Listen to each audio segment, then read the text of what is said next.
For a few minutes, I want to talk about my mission and the path that has defined my work since 1986. It was then that I felt a desire to lift the veil of mystery from mystical and transformational human experiences and make them understandable and applicable in real life. My goal was to give people tools to improve the quality of their lives, not through blind faith, but through conscious understanding and personal experience. At that time, there was little scientific research in this field. However, today, it is becoming increasingly clear that science is gradually turning into the modern language of mysticism. It creates models that help a person understand what they are doing, why they are doing it, and how they can change their life. When we look at quantum physics, neurobiology, neuroendocrinology, psychoneuroimmunology, body research, and epigenetics as interconnected fields, it becomes evident. All of them speak about human potential, not limitations. We live in an era when simply having knowledge is no longer enough. Today, it is important to understand how to apply that knowledge. Information by itself does not transform a person, it only prepares the ground for experience. Every time we learn something new neural connections form in the brain. Learning is a biological process that begins with a thought. However, the decisive factor is not receiving information, but repeating it, discussing it, and applying it.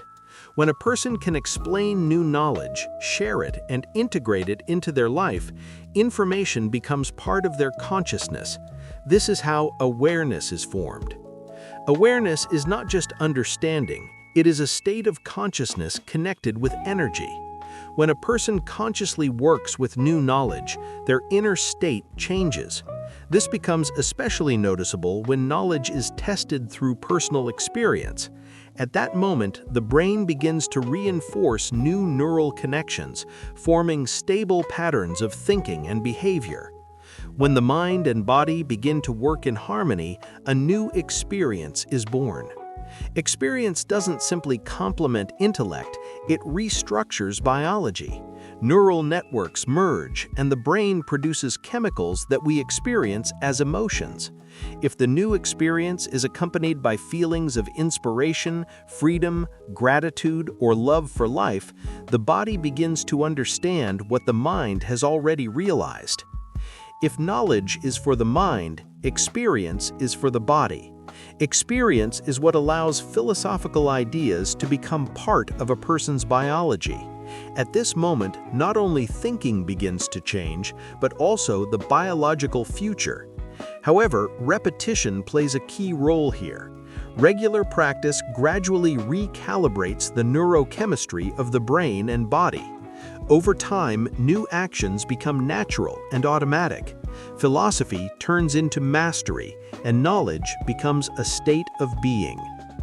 My main task is to help people move from theoretical understanding to personal experience and then to wisdom, from reflection to action, from the mind to the body and inner state. I am convinced that a person has all the necessary neurobiological mechanisms for this transition. We live in a unique time. All over the world, ordinary people are making extraordinary changes, healing from illnesses, creating new opportunities, transforming their professional and personal lives, and experiencing deep inner transformations. Life can be seen as a formula in which each person is an important variable. Any skill requires practice, especially in moments of crisis, illness, loss, difficult diagnoses. Most people are used to changing their inner state through external circumstances. However, more and more people are realizing that true change begins from within. They learn to manage their inner state without relying on external stimuli, and because of this, they become more independent and resilient. My own path began after a serious injury and a personal healing experience. This pushed me to study people with chronic illnesses. I noticed that many of them tried various treatments without significant results, but then suddenly experienced spontaneous improvement. Speaking with hundreds of such people, I discovered common patterns. The first of them is a deep belief in the existence of an inner intelligence that sustains life.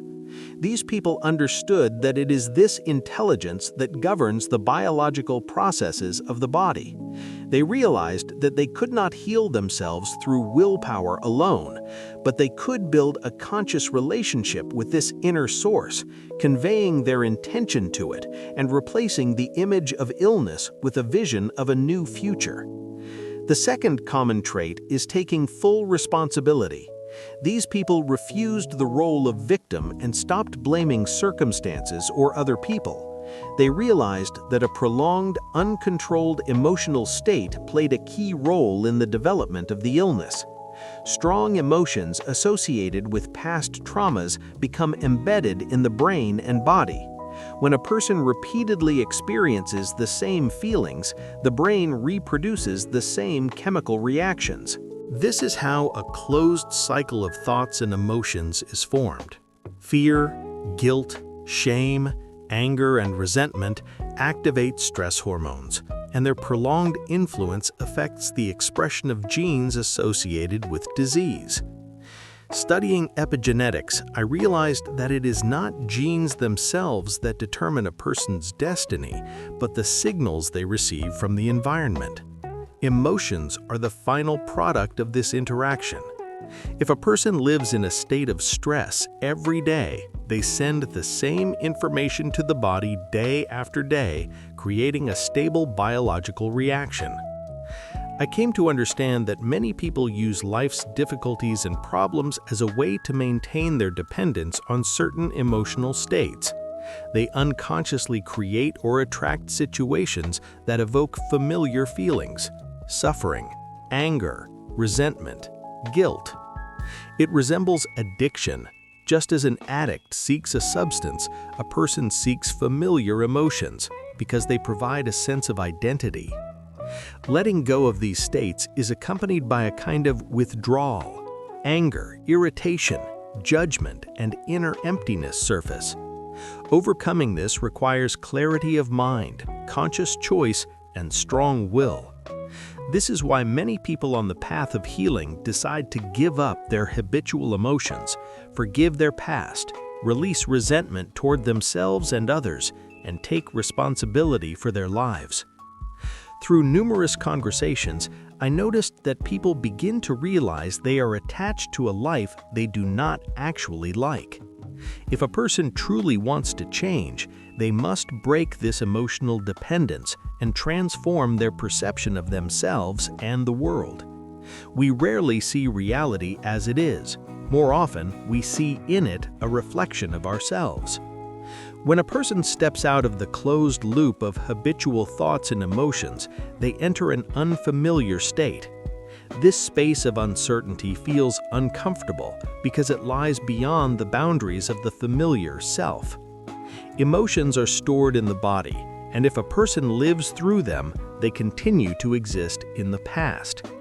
To create a new future, fear must be replaced with courage, pain with joy, anger with compassion, and hatred with love.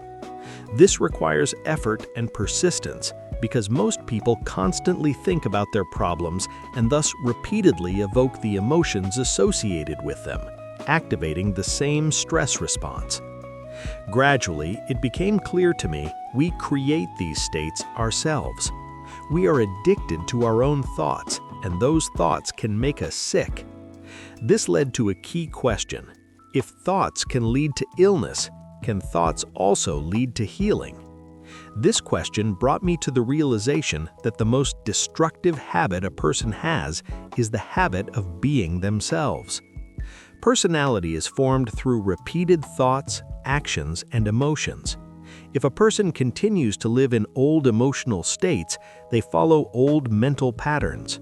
The brain becomes a record of the past, and emotions become its chemical residue. Most people spend much of their lives moving along these residues, repeatedly confirming their identity and expecting a predictable future. To change means to exert a will greater than the automatic programs of the body and mind. This requires becoming aware of unconscious thoughts, observing one's speech, actions, and emotional reactions. One must notice their states daily, name their emotions, and learn to remain an observer of their own mind and body. When a person realizes that they are not the program, but the consciousness observing the program, an important shift occurs. They begin to separate themselves from their biology.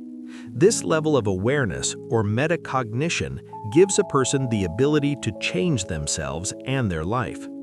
This understanding led me to the following conclusion. If our personality creates our personal reality, then to change reality, we must change personality. People begin to ask themselves new questions. Who do I want to be? What do I want to believe? How will I live if I truly heal? Most people cannot think beyond their familiar emotions, and therefore their thoughts do not extend beyond past experience. However, a person is capable of mental rehearsal. By closing their eyes, they can begin to rehearse the future, how they will live, feel, and act if given a new chance. The brain does not distinguish between real experience and a vividly imagined mental rehearsal. In this case, it stops being a record of the past and becomes a map of the future. Experiments have shown that people can change the brain and body with thought alone. Those who mentally rehearsed playing the piano or performing physical exercises formed new neural connections and even increased muscle strength without performing the actions physically. Through conscious rehearsal, the brain reorganizes itself, forming new synapses, and a person naturally begins to think and act differently. Many people became so deeply immersed in this process that they began to experience the emotions of the future as if they were real. They did not wait for external changes to feel gratitude or fullness of life. Chapter 3. It was these emotions that became signals for the genes, initiating new biological processes. The body and the subconscious began to believe that the person was already living in a new reality. I realized that it is impossible to create a new reality while remaining the same personality. One must quite literally become someone else. Studying neurobiology and epigenetics, I saw that many so-called spontaneous remissions were the result of a conscious inner process. The final common trait that struck me most was this. During deep inner work, people lost their sense of time and space. Immersed in the present moment, they moved beyond their usual perception. When they returned, it felt as if only a few minutes had passed, although in reality more than an hour had gone by. Scientific data shows that the creative center of the brain, which occupies a significant portion of it, becomes activated in such moments. A person combines a clear intention with an elevated emotion, stops responding to external stimuli, and becomes fully present in the current moment. It is in this state that access to new possibilities opens and true transformation begins. I observed that during deep inner work, people entered an unusual state. Their brains sank into such a profound trance that they stopped feeling their body. They forgot about the people in their life, their phone, home, parents, the place they were in, and what they were supposed to do next. The body seemed to dissolve into the present moment.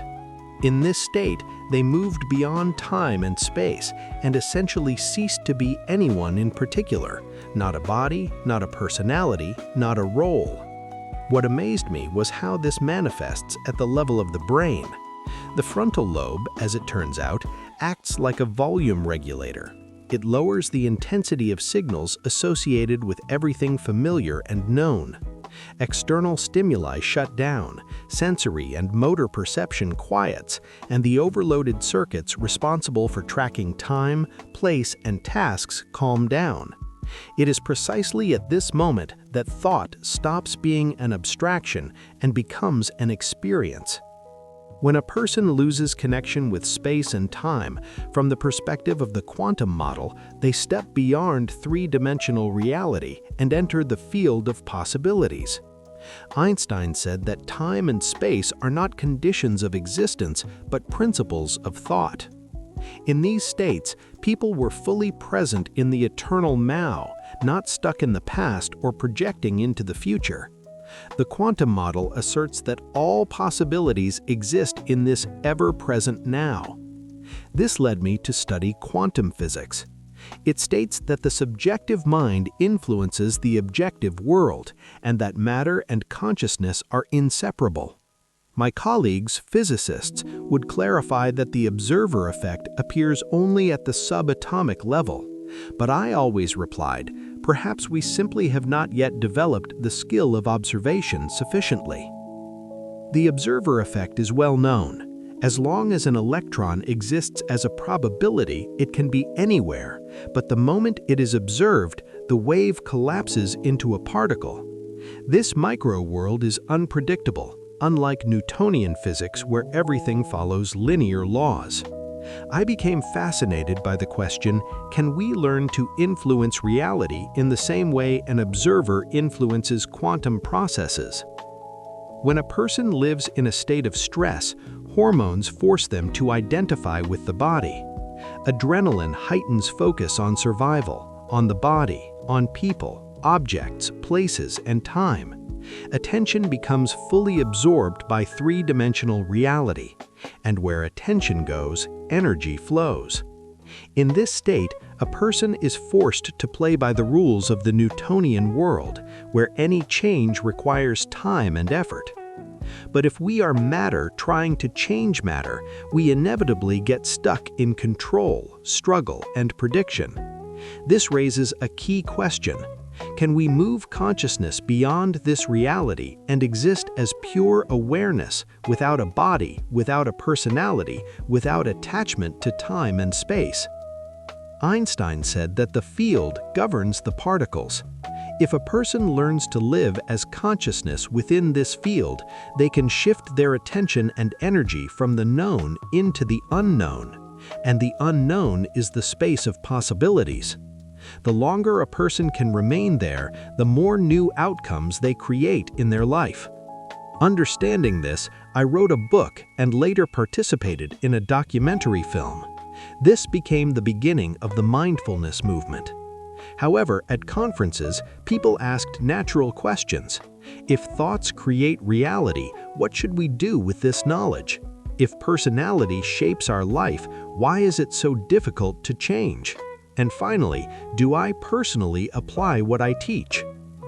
That was when I began systematically teaching people, integrating neurobiology, brainwaves, neuroplasticity, epigenetics, hormonal regulation, and the quantum model of reality. I realized that the same principles underlying spontaneous remissions can be reproduced consciously, letting go of the old personality, breaking old neural connections, erasing the emotional programs of the body, and creating new ones. This is how the idea of meditations was born. Meditations in which a person disconnects from the external environment, calms the body, and steps beyond time. The goal was to teach people to think and feel independently of external conditions, to move beyond the analytical mind, and to access the subconscious programs that shape up to 95% of our lives. When brain waves slow down, attention expands. The focus shifts from matter to energy, and this leads to greater coherence and order in the brain. In such a state, a person becomes capable of changing habits, emotional reactions, and behavior. The word meditation means to become familiar with, and first of all, to become familiar with one's unconscious thoughts, actions, and emotions. To see the feelings you have lived with for years and realize that they are not you, they are merely an old program. This is where the acquaintance with the new self begins. We held seminars all over the world. At first, the changes were small, but as the practices deepened, significant shifts began to occur, not only in people's health, but also in their lives. New opportunities, growth, healing. I saw people with severe diagnoses rise from wheelchairs. It became clear the process was real. To confirm this objectively, I assembled a team of scientists and researchers and moved on to multi-level progressive seminars. It was important to me not just to inspire people, but to measure and understand how exactly consciousness changes the brain, the body, and life. At these events, we provided participants with all the necessary information and an expanded version of the foundational program. Later, I decided to extend the format into a 4-day advanced workshop, inviting a team of scientists and researchers. We began scanning participants' brains before the training and then again after 4 days of intensive practice. I wanted to ensure that changes occurred not only in consciousness, but also at the level of the brain. We went further and began studying people in real time during meditation. I wanted to see whether they could achieve higher brain coherence, maintain a stable intention, and change their brain waves. We were interested in how deep these changes were and how long they lasted after the event. The collected data significantly narrowed the gap between knowledge and the actual experience of transformation. During this time, we conducted thousands of brain scans and dozens of advanced-level seminars. We confirmed that when the brain is in a coherent state, thinking becomes clearer, more integrated, and more flexible. Conversely, when living in chronic stress, the brain operates at high beta frequencies, close to burnout, accompanied by chaotic and incoherent activity. And if the brain is incoherent, we ourselves become incoherent. When a person shifts from a narrow focus of attention to an open one and connects with the unified energy field, their brain becomes more orderly.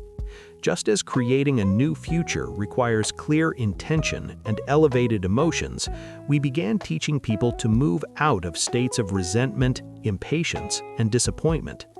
These emotions create a physiological conflict. The body receives signals to act and to stop at the same time, draining its resources. The heart is the center of polarity and creation. In a state of stress, life energy contracts around the body and turns into chemical reactions of survival, depriving us of resources for growth and healing. In a coherent state, the heart generates a measurable magnetic field of high order. The energy of such a field carries information, and when coherent thoughts combine with the coherent energy of the heart, a person's overall energetic state begins to change, and with it, their life. We measured heart rate variability and found that participants were able to maintain heart coherence for extended periods. This allowed them to return to daily life with inner stability without automatically reacting to stress. We also recorded changes in the chemistry of the brain and heart, increased levels of oxytocin, serotonin, and melatonin. The study of the immune system became especially important. We discovered that replacing cortisol, the stress hormone, with elevated emotions such as gratitude and love activates restorative processes. Over 4 days of training, participants' immune systems strengthened by approximately 40%. These changes were accompanied by the activation of genes associated with neurogenesis, tissue regeneration, reduced inflammation, hormonal balance, and suppression of tumor processes. In essence, people became engineers of their own health. After the first advanced seminars, we saw that about 80% of participants changed more than 90% of their brain activity in a positive direction. We also measured telomeres, markers of biological age. In most participants who practiced meditation for 60 days, telomere length increased, indicating a slowing of the aging process. During this same period, I wrote the book You Are the Placebo. It offered a new perspective on the phenomenon of healing. Placebo works not because of an inert substance, but because of a person's ability to believe in the possibility of healing and to unite intention with an elevated emotion. This triggers changes in the autonomic nervous system, hormonal balance, and gene expression. We asked ourselves, can people be taught to do this without pills or external interventions? The answer turned out to be yes. If a person understands how to form a clear intention, evoke elevated emotions, and change their internal state, they can independently initiate processes of healing and transformation.